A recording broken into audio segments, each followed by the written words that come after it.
don't sludge Sean the Black, chat. Yeah, no, Sean the Black is the GOAT. What is it? What is chat talking about? What happened? What is this? What's going on? It's about Lolo. Listen to the clip, you dork. Sure.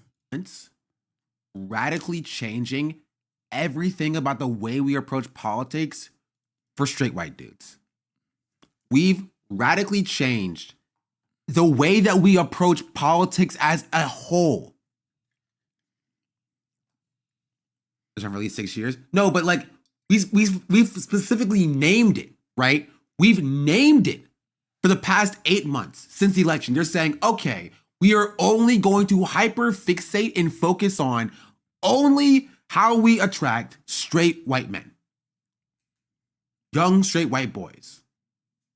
And people got mad at the very clear like assumption, the idea of maybe talking to black people. The idea of talking to black people, right, was so radically and fundamentally off-putting to white leftists, but they were totally fine with radically restructuring the entirety of the media ecosystem around politics, around straight white men.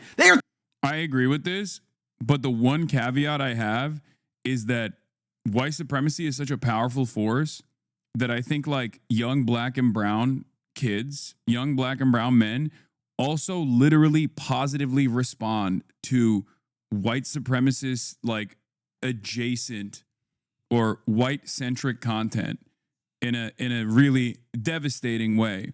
This is part of the reason why. Wait, is he calling you out? No, he's not calling me out. What do you mean? I don't do this anyway.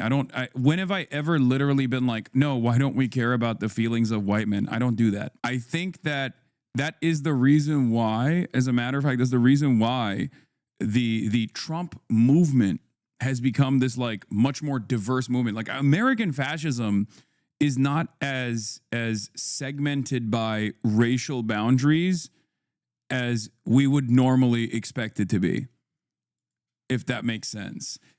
In some ways, it still obviously is, because like, yes, black people don't fuck with Trump, broadly speaking, right? But there is certainly a diversity element that did not exist before, I think, and I would go so far as to say it did not even ever exist in any other historic fascist movements. Like, you don't have just like some collaborators. You just straightforwardly have loyal soldiers, loyal servants of white supremacy that happen to not be white. I mean, the most famous neo-Nazi right now is a Hispanic dude, right? Sure, white is a social construct. It's completely made up. But the most famous neo-Nazi in America currently is literally a dude whose last name is Fuentes, okay? Nicolas Fuentes. Like, that's crazy. Yeah, you got Dinesh D'Souza. You got Kanye West trying to do his thing. I don't know. I mean, he's not getting a lot of, I don't know where he is, but it's not like the David Dukes of the world any longer, if that makes sense. Like, it's the whole, yeah, Stone Toss is Puerto Rican. Stone Toss is a very famous Nazi comic, right? He's fucking Puerto Rican. Like, it's just, in a weird way, white supremacy has become more diverse as a direct consequence of how diverse America is. But on the inverse of this, like, people do respond to white-centric content and white-centric commentary, not only because the definitional socio-political construct of whiteness is constantly expanding to encompass that comfortable 60 to 66% of the population, no matter what, and therefore more and more people bracket under the banner of whiteness, but also at the same time, I think people just like respond to that kind of edgy humor more positively. This doesn't mean that you should lean into it. This doesn't mean that you should, create a permission structure around like being horrible little bullies to people on the virtue of someone's the color of their skin or their ethnicity, their background. Of course not. But I think it's important to still ultimately recognize like where, like when we're messaging, because that's what we do here, right? Myself, Sean the Black, everyone does this. That's the only caveat I would say is that like it's unfortunately an unavoidable force that you have to be cognizant of. And I mean, this is silly for me to say to a young black man. He already is cognizant of this, regardless. He lives it every day. Totally fine with that.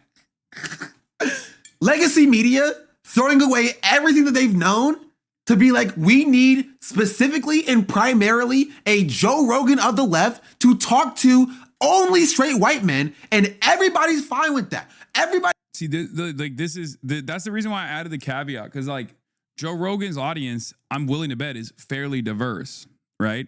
It's not just straight white men. Like, it might be like straight white male centric politics, but it's not. It's not. It's just like there's hella Hispanics in there. There's hella Latinos in there. There's black people in there. You know what I mean? It's definitely more on a, it's definitely more divided on the gender side than it is as like racial politics. American politics is so busted, man. It's so busted. It's so broken. It's hard. It's hard to put a finger on it. But yeah, no, I'm not missing the point Sean is making. I agree with the point that Sean is making. The point that he's making is the exact same point that I made as well in the aftermath of the 2016 election, when they did this exact same thing in the aftermath of the 2016 election, where everyone was like, what happened to the white working class vote?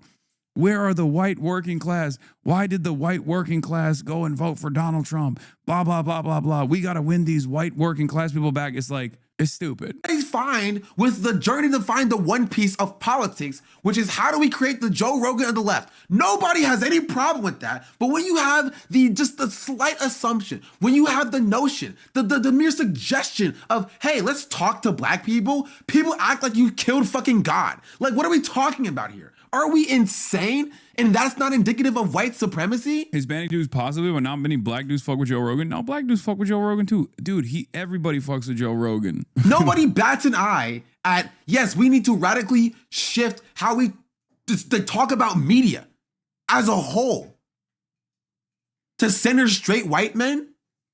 But when it comes to FD being like, hey, let's go to church and talk to black people, people are like, how dare you? How dare you? It's ironic. Oh, wait, why would people think I'm like disagreeing with Sean on this? This is literally what I've been saying nonstop. This was a big weakness for Bernie Sanders. This is something that I also personally recognize.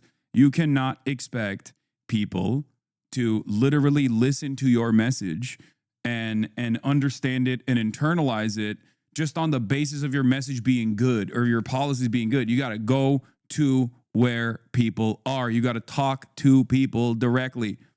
Okay? This is certainly a weakness on the left. It's something that I talked about in the aftermath of the Zoran analysis and the Zoran victory within the Democratic Party primaries, as a matter of fact. If you recall, I said one of the things that Zoran needs to do is, and one of the things that the DSA needs to do, one of the things that like a left movement needs to do is to tap into young black men in particular who already feel rudderless, who feel discouraged about their future within the Democratic Party, and try to get them to participate in the political process, but from a left position. You know? Like this is a real problem. This is a real issue. You know what I mean? How dare you saying that we need to market and talk to the issues that black people face? Yeah, you liberal, you freaking liberal, you wrecker.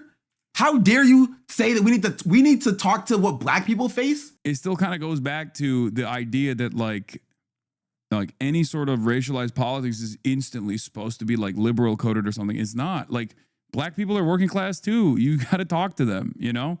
You got to. This is not, and this country has a long history of revolutionary black politics. It's been gutted and destroyed through violence, like direct state violence, right? Assassinations, prosecutions, and then there's a decent amount of co-opting as well. No, Black people should just suck it up and be happy with the free healthcare, right? Then like the election happens, be like, wait, no, we have to speak to the needs of white people. We need to speak to the needs of young white men. Why is nobody talking to and reaching young white men? We need a Joe Rogan of the left that speaks directly to their issues. And people were like, hey, can you speak to black people's issues? Why I was concerned about the way white leftists reacted to the Zoran Columbia story, arguing that Zoran could put African American as the same saying Elon Musk is the wealthiest African American, give me flashbacks to how Bernie supporters acted in 2015.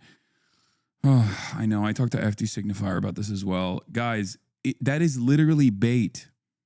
That was literally bait. If you're in this community for 44 months, you have to recognize that that is just bait, okay? First of all, I know people are going to get mad at me for saying this, but we do live in a fucking white supremacist society. So at the end of the day, there is going to be some biases being demonstrated there, some blind spots coming out of a place of privilege, right? When someone even jokingly says that, okay, if it's an ally, you can have a normal conversation with them and be like, hey man, that's like not funny, okay? It's just like kind of weird to say. And that's fair, but recognize that was bait placed in the media, in the New York Times, specifically to invoke this kind of sectarian division, this racialized division. That was the whole point. That was the whole point, so that people, especially like Gen X Black people that are understandably pretty tuned in to,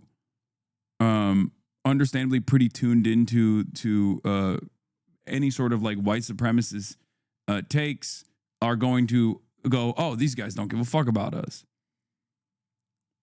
That's why the Bernie Bro stuff was so prescient. Like it was so successful for a lot of people. That plus like the turnout machine. I think Sean is placing an emphasis on the application of responsibility of white leftists to consistently self-reflect and check themselves when they're perpetuating white supremacy. This chat sometimes does that through the woke of the day thing whenever they hear a POC voice, like you mentioned, saying that's liberal coded.